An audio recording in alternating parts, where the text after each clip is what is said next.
하나님 말씀은 요한복음 14장 15절에서 21절까지입니다.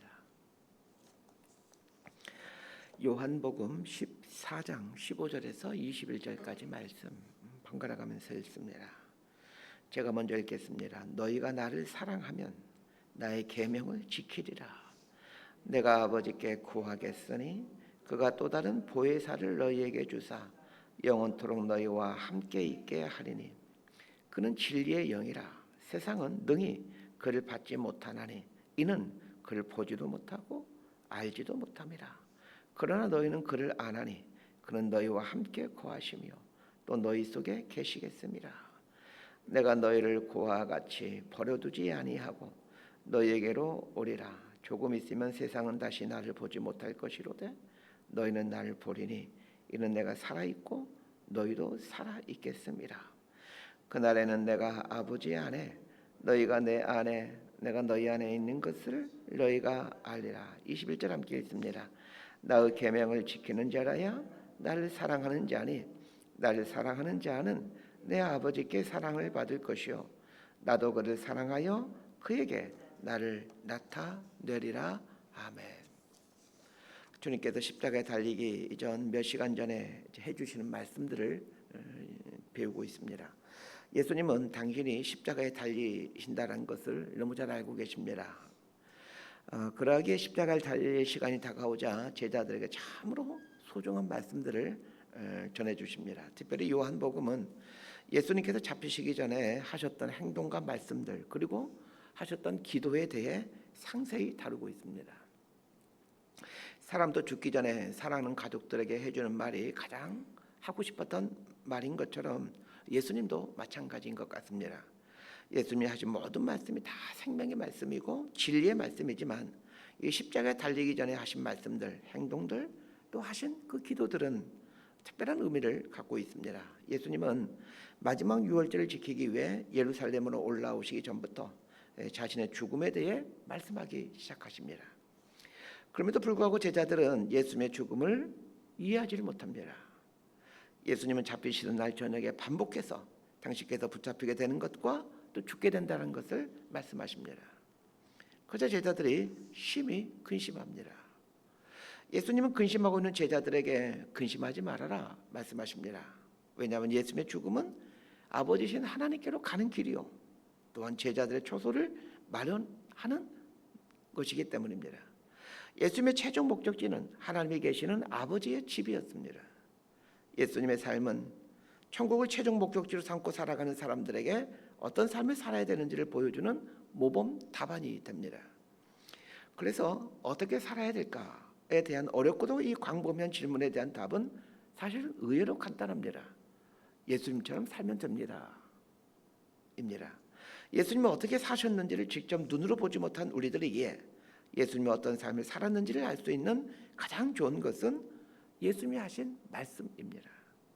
예수님이 하신 말씀에는 예수님의 삶이 농축되어 있습니다.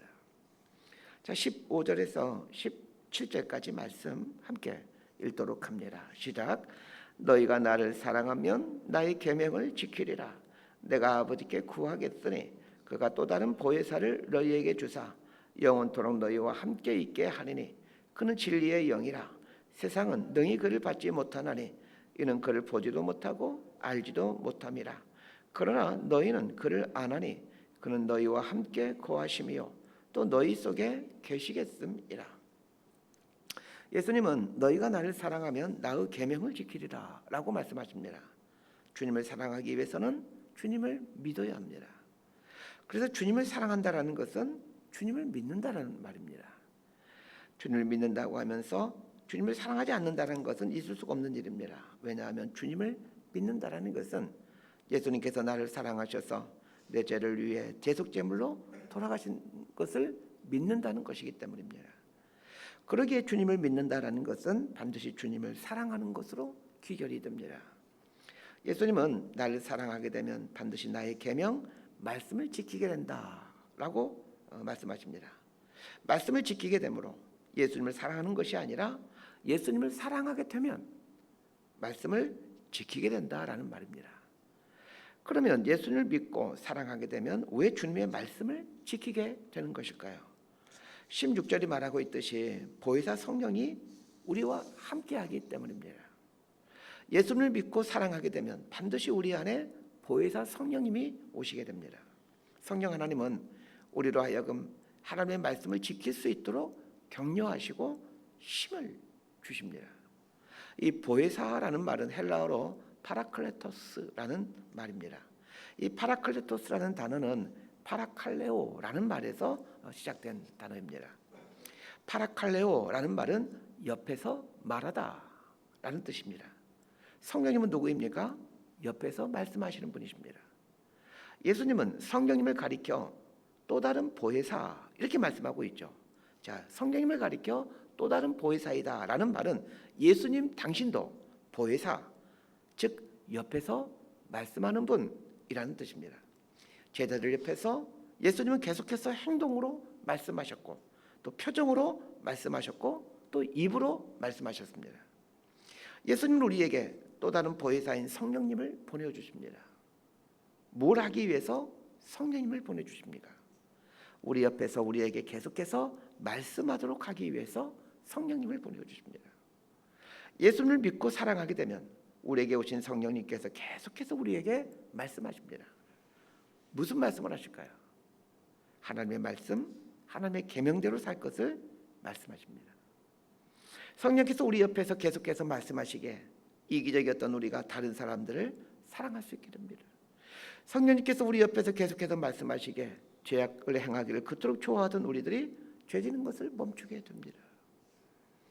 성령은 진리의 영이시기에 진리와 상반되는 거짓의 삶을 추구하는 세상 속에는 구할 수가 없습니다. 그래서 세상은 성령의 소리를 들을 수가 없습니다. 성령의 소리를 들을 수가 없게 하나님 말씀과 상반된 거짓의 삶을 살게 되는 거죠. 반면에 그리스도인들은 그렇지 않습니다. 성령께서 거하시기에 하나님의 말씀을 지켜갈 수 있게 됩니다. 18절에서 20절까지 말씀 함께 봅니다. 시작. 내가 너희를 고아와 같이 버려두지 아니하고 너희에게로 오리라. 조금 있으면 세상은 다시 나를 보지 못할 것이로되 너희는 나를 보리니 이는 내가 살아있고 너희도 살아있겠음이라. 그 날에는 내가 아버지 안에 너희가 내 안에 내가 너희 안에 있는 것을 너희가 알리라. 이제 몇 시간 후면 예수님은 잡히시게 되고 십자가에 달려 죽으시게 됩니다. 제자들은 당황할 수밖에 없습니다. 이런 제자들에게 예수님은 고아와 같이 버려두지 아니하겠다 말씀하십니다. 그리고 반드시 다시 오겠다 말씀하십니다. 그리고 정말로 십자가에 달려 죽으시고 3일 만에 부활하셔서 제자들에게 다시 오십니다. 부활하신 예수님께서 이 땅에 40일 계셨습니다. 40일 동안 예수님은 무슨 일을 하셨습니까? 제자들에게 나타나신 일 외에는 다른 일을 크게 했다라는 성경 기록이 없습니다. 무덤에서 부활하신 예수님은 무덤에 오신 예수님을 만나주시고 엠마오로 가는 제자들 만나주시고 마가 다락방에 있던 제자들에게 나타나시고 갈릴리 호수로 들어간 제자들 만나주신 것 외에는 어떤 기록도 성경이 기록하고 있지 않습니다. 19절 말씀이 바로 그 말씀입니다. 조금 있으면 세상은 다시 나를 보지 못할 것이로되 너희는 나를 보리니 이는 내가 살아있고 너희도 살아있겠습니다.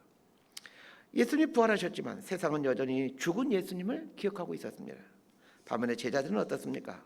부활하신 예수님을 만나게 됩니다. 20절에서 예수님은 쉽게 이해할 수 없는 말씀을 하십니다. 그날에는 내가 아버지 안에 너희가 내 안에 내가 너희 안에 있는 것을 너희가 알리라. 이렇게 말씀하십니다. 예수님이 부활하신 이후에 예수님께서 하나님 안에 계시다는 것을 그리고 제자들이 예수님 안에 있다는 것을 그리고 제자들 안에 예수님이 계시다는 것을 알게 된다는 말입니다. 그 전에는 제자들이 이 말을 결코 이해할 수가 없었습니다.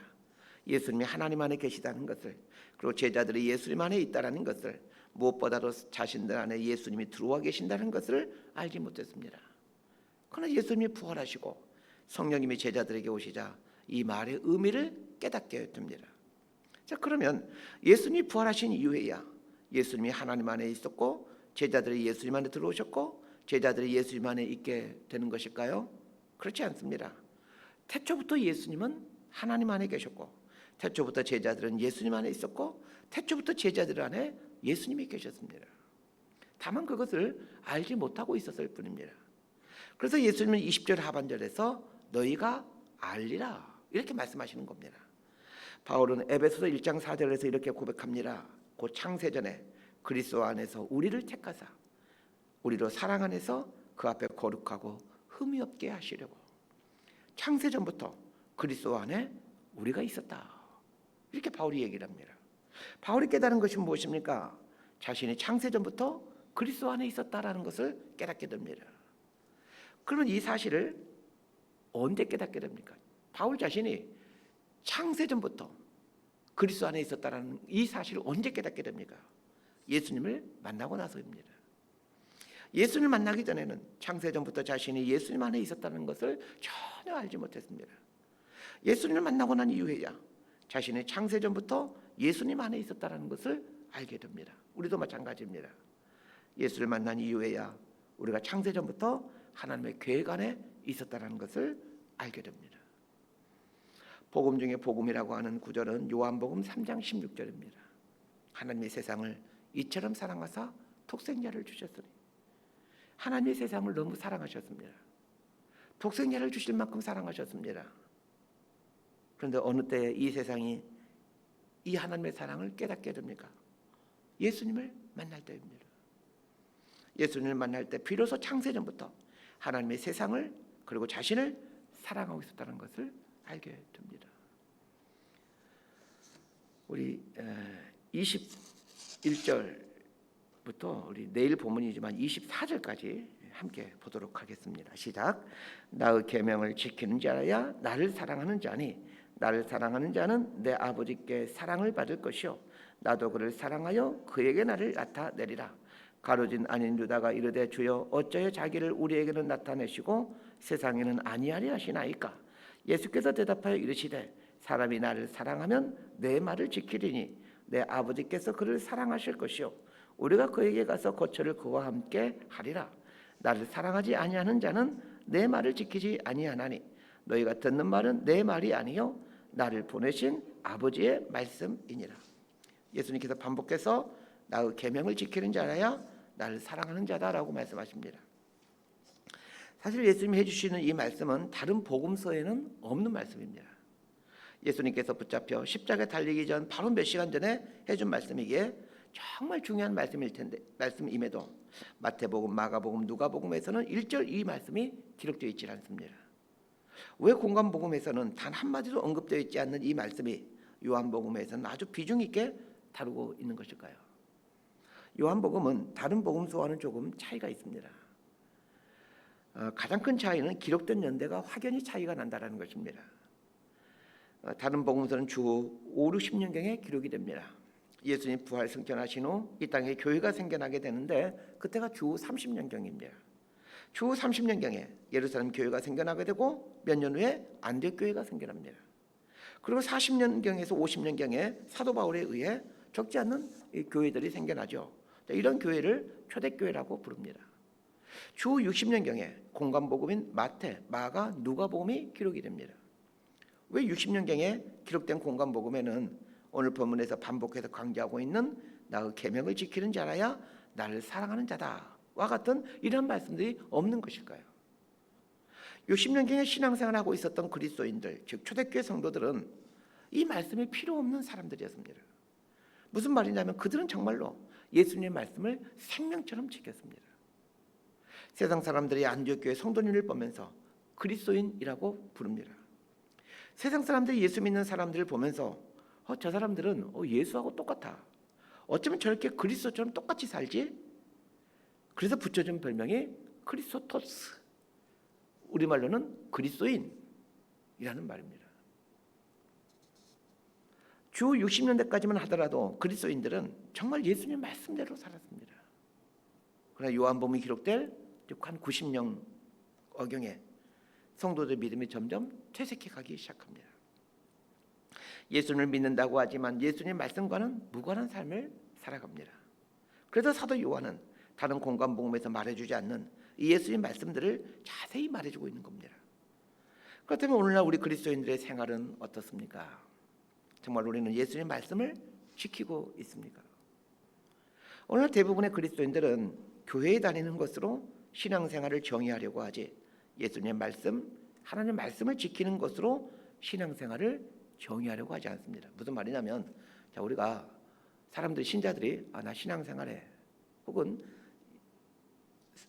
예수 믿지 않는 사람들에게 나 신앙생활해 라는 그 말을 할 때 우리는 어떤 의미를 가지고 이 말을 하고, 또 사람들은 어떤 의미로 이걸 받아들입니까? 나 교회 다녀, 이런 의미로 우리는 말을 하고, 나 교회 다녀, 이런 의미로 또 해석을 합니다. 나는 하나님의 말씀을 지키는 사람이야, 이런 의미로 나 신앙생활해, 이렇게 말하지 않는다는 것입니다. 그러나 신앙생활이란 예수님을 믿고 예수님을 사랑하는 것입니다. 그런데 믿고 사랑하는 것은 예수님의 말씀을 지키는 삶으로 나타납니다. 자, 여러분 한번 질문 드릴 테니까 답변해 보시기 바랍니다. 예수님의 말씀을 지키는 게 어려울까요? 아니면 교회에 다니는 게 어려울까요? 말씀을 지키는 게 어렵죠.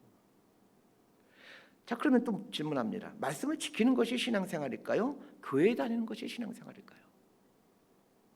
말씀을 지키는 것이 신앙생활입니다. 그럼에도 사람들은 쉬운 길인 교회에 다니는 것을 신앙생활이라고 생각하고 싶어하고 또 그렇게 정의하고 싶어합니다. 교회 다니면 멍석말리를 당하고 마을 공동체에서 추방되는 그런 시대에는 교회를 다니는 것이 분명 신앙생활입니다. 그러나 교회를 다녀도 아무런 불이익을 당하지 않고 오히려 교회를 오므로 좋은 교제 공동체의 혜택을 누릴 수 있는 지금의 시대에서는 교회에 다니는 것이 결코 신앙생활이라 할 수 없습니다. 물론 극소수의 사람들에게는 교회 다니는 것이 참으로 어려운 결단인 사람들이 있긴 있습니다. 그러나 보편적으로 봤을 때 지금 우리 사회에서, 지금의 우리 시대에서 교회 다니는 것은 그렇게 어려운 결단이 아닙니다. 그렇다면 이런 시대 속에서는 무엇이 신앙생활입니까? 하나님의 말씀, 예수님의 계명을 지키는 것이 신앙생활의 표준이 됩니다. 나의 계명을 지키는 자라야 나를 사랑하는 자니라는 예수님의 엄중한 경고의 말씀을 마음속에 깊이 새겼으면 좋겠습니다. 말씀 정리합니다.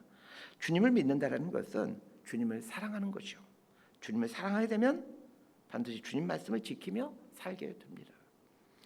아니, 지키며 살 수밖에 없습니다. 왜냐하면 또 다른 보혜사인 성령님이 우리 안에 계시기 때문입니다. 우리 안에 계셔서 우리에게 계속해서 말씀해 주시고 격려해 주시기 때문입니다. 예수를 믿는다라는 것은 예수님의 말씀을 지키는 삶을 산다라는 것임을 꼭 기억하시길 바랍니다. 주님의 말씀을 지키는 것을 소중히 여기지 않으면 예수님을 사랑한다라는 것은 어불성설입니다. 예수님께서 말씀하셨습니다. 사람이 나를 사랑하면 내 말을 지키리니 내 아버지께서 그를 사랑하실 것이요. 신앙생활이 이런 것이 아니겠습니까? 주님을 사랑하여 주님 말씀을 즐겨이 지켜가므로 하나님으로부터 사랑받음을 확인해가며 하나님의 은혜를 받는 삶을 사는 것, 이게 신앙생활 아니겠습니까?